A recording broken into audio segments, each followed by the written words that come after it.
So, pag-usapan natin yung pa-presscon kanina, kapihan sa Senado ni Senador Ping Lacson, ang bagong chairman ng Committee on Senate Blue Ribbon Committee. Kasi sabi niya kanina, may warning siya kay Senate President Tito Sen. Yung 355 million Bulacan projects inserted during Senate or BICAM stage of budget. At parte siya ng sinasabi, 142 billion pesos na insertion ng mga senador. Malamang sa malamang mga kababayan, maraming senador ang sabi. Jinggoy Estrada, you see? So mahalata na ninyo, mga kababayan, kung bakit ginugulo yung investigasyon. Lalo na nga ng mga Duterte allies. So many years, eto na naman. At sabi nga ng Secretary Dizon, this is even worse than the Napolis issue. Galit na. Nagbabagang mga balita at pagtalakay sa mga isyu ng lipunan. Pulsa, opinyon, banat at paglalantad sa katotohanan. Pulsa, what you see is what you get. You decide. Ito mga kababayan, si Dante Maravillas, Bicolano vlogger, broadcast journalist from Albay. So, pag-usapan natin yung pa-presscon kanina, kapihan sa Senado ni Senador Ping Lacson, ang bagong chairman ng Committee on Senate Blue Ribbon Committee. Kasi sabi niya kanina, may warning siya kay Senate President Tito Sen. Yan sabi niya rito, Lacson warns slim Senate majority could trigger another coup. Kasi diba, 15 lang sila. Yung minority bloc, siyam. So very sliman talaga po. 4 lang na senador ang pwedeng gapangin.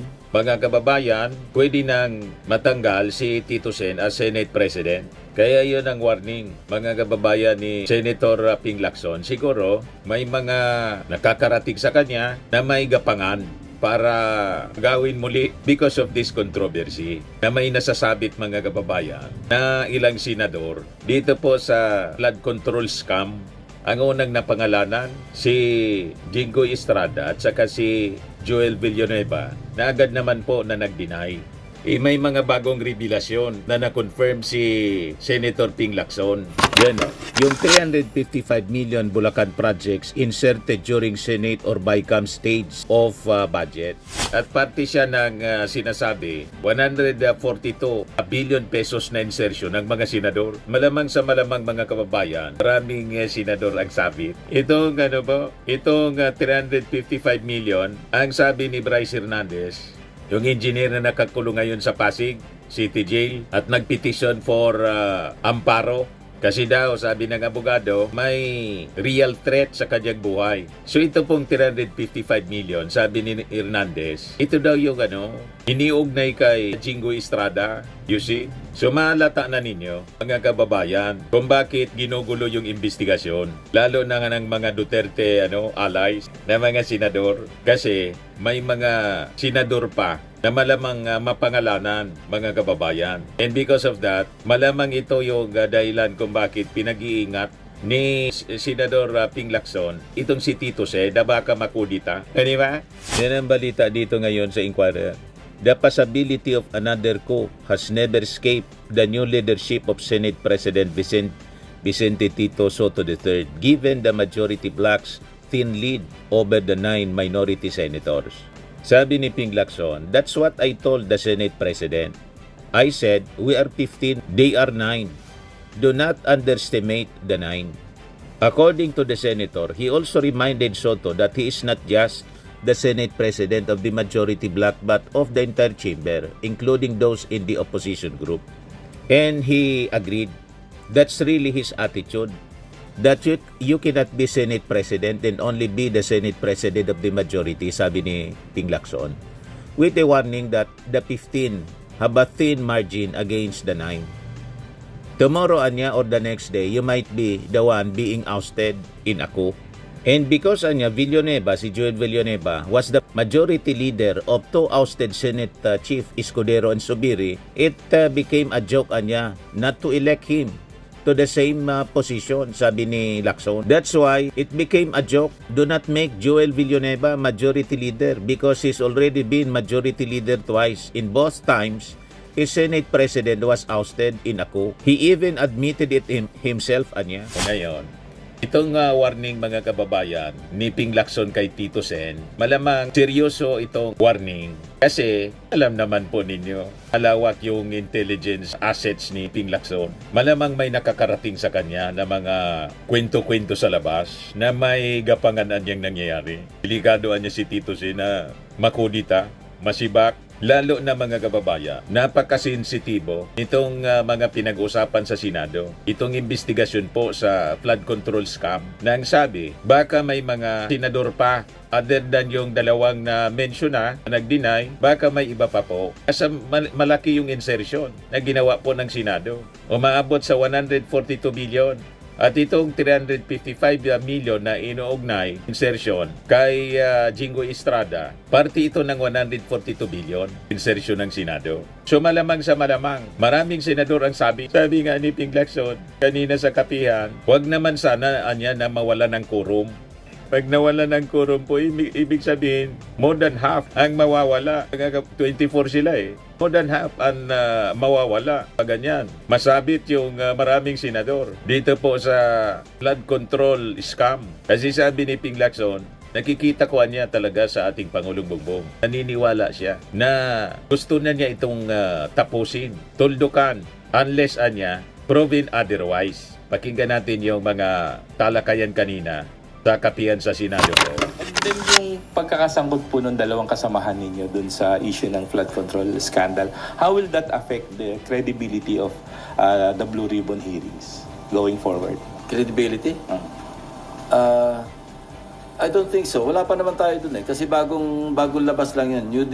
Newly discovered, ano yun, di ba? Sa testimonya.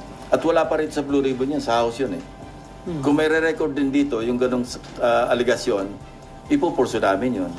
Nasabi ko na nga kanina, ang attitude ko lagi, wag tayo magtakip kasi mawawala ng credibility yung ating ginagawa investigation. Pero how do you handle that kung may kasamahan po kayo? Ba, nandun sila, nagtatanong sila, nandun yung nag-aakusa sa kanila? Blindfold approach. If you know what I mean. Okay, before NIMFA, so marami nagsasabi, di ba, nagkaroon na tayo ng pork barrel scam, tapos andito na naman, may panibago na naman tayong ganitong controversy at mas malaki pa po yung amount involved. May mali po ba? Well, Bakit nothing nauulit? can mollify, nothing can appease our people, especially this time. Kasi parang cycle, vicious cycle eh. After so many years, eto na naman. At sabi nga ni Secretary Dizon, this is even worse than the Napolis issue. Galit na yung ating mga kababayan. At nai-inspire pa sila nung nangyayari sa ibang bansa. Huwag naman sana tayo umabot na mag-escalate sa ganung punto. Hindi maganda para sa bayan natin yun. So dapat gawin ng pamahalaan ng gobyerno ang lahat na magagawa para talagang walang cover-up, parang lahat kung saan tayo makarating, logical conclusion.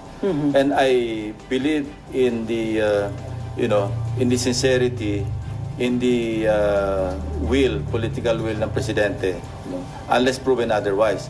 Kasi sa nakikita ko, sa naririnig ko, especially from Secretary Dizon and other government officials who are in the know, yung mga malalapit sa Pangulo, maski kay Senate President Tito Soto, na gusto talaga niya raw walang katapusan.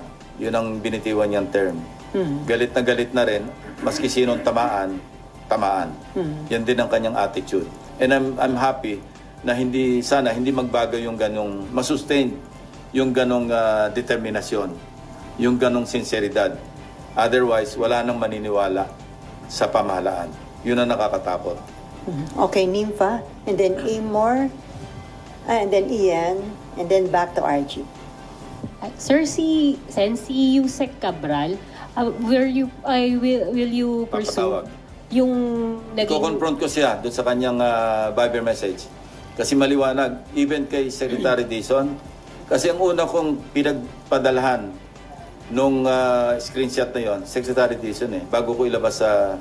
kasi pinagpaalam ko pa kay Senate President yun Pwede bang, with your permission, pwede ko bang gawing slide ito? At sabi niya, totoo naman So, yun. Although hindi directly sa kanya pinadala, sa kanya staff. Yung Now, nag-offer sabi ng ko nga, insertion diba, po? Res ipsa loquitur, sabi ng mga lawyers. The thing speaks for itself. Ayan yung message, Kinausap yung kayo staff na ni maghusga.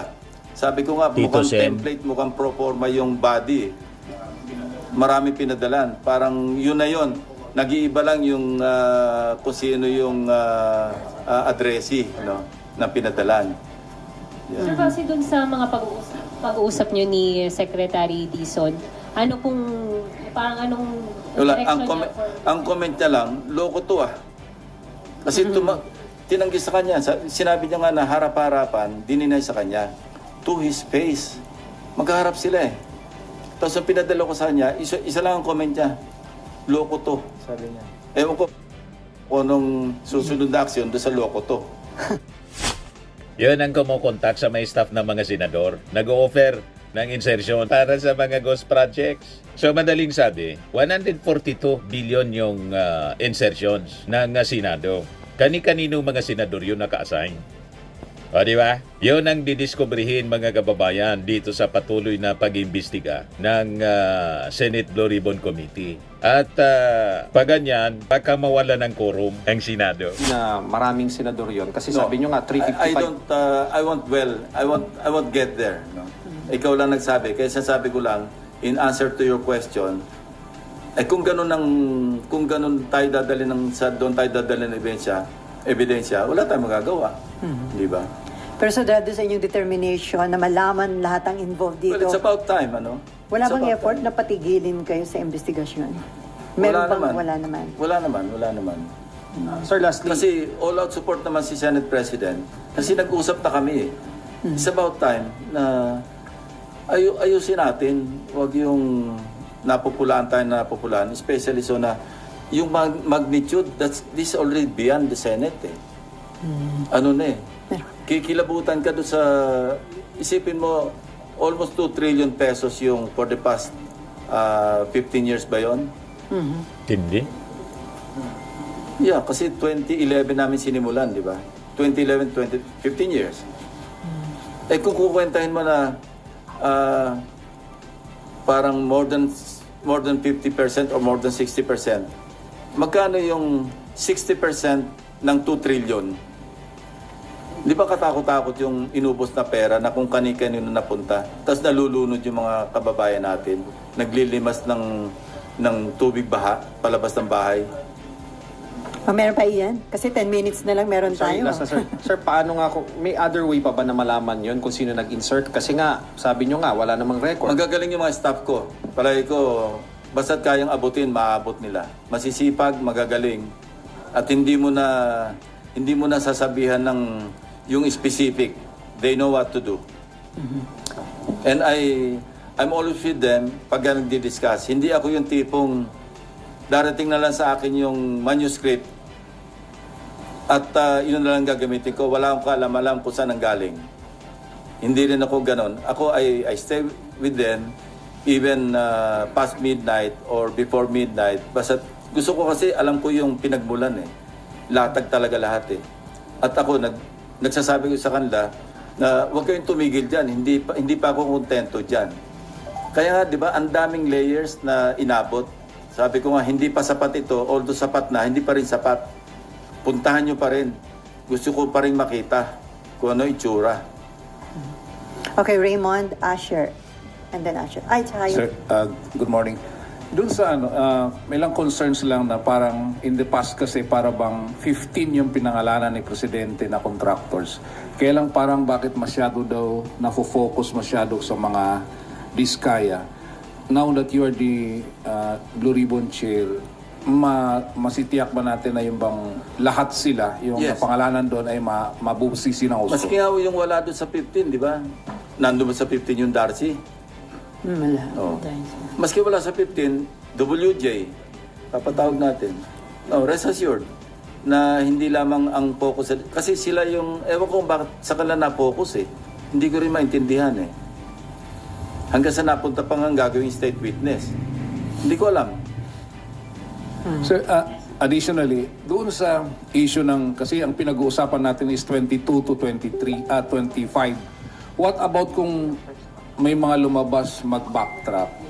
During the time of 2016 to 2022, ang DPWH Secretary was Mark Villar, who is a senator right now. Si Paano Senator to- Villar could be a very good resource person, at the same time, member of the panel.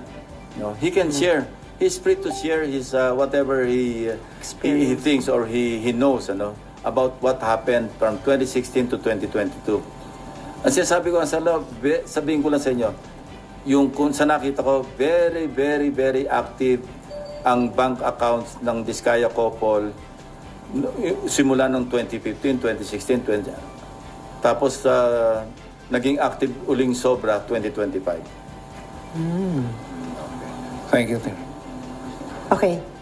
Yung sa likod mo na, si Mer. Mary Mon Reyes, sir, from One News One PH po. But sir, for the record lang, sa susunod na pagdinig, inaasahan pa rin po ba natin yung participation po ni Senator Marcoleta and yung ilang mga welcome pa rin po mag-participate si Senator Jinggoy until may complaint po sa kanya na nasasangkot? All the senators, kasi ang membership ng Blue Ribbon, 17, kasama ako doon.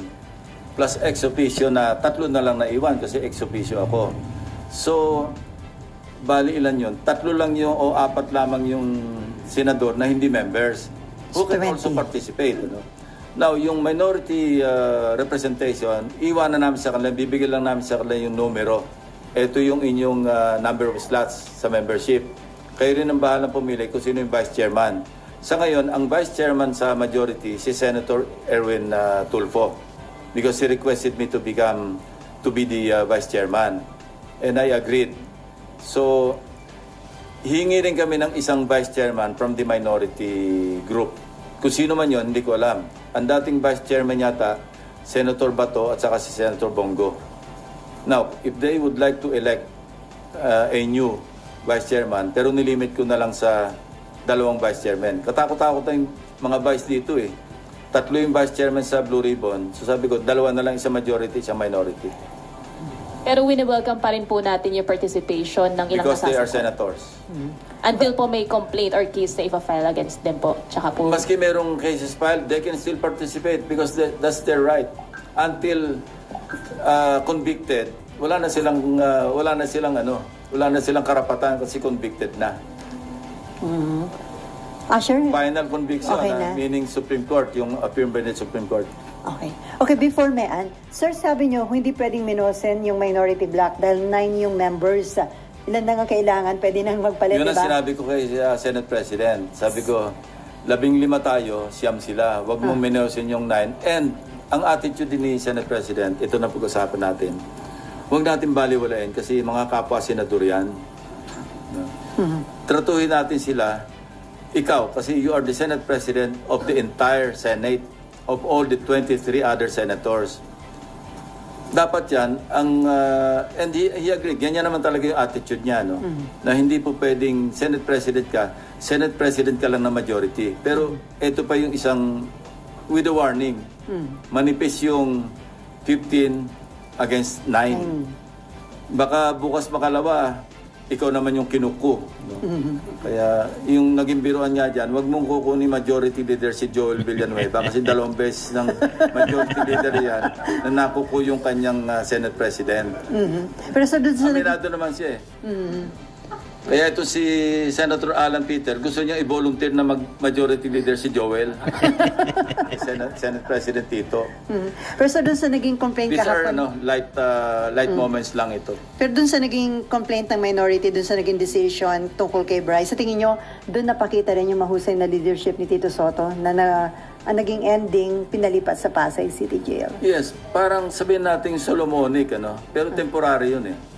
Kasi pag-uusapan nga namin, after ng hearing sa Thursday, or even before, kung hiramin siya ng House, ang recommendation ko nga is diretso na lang dito sa Senate.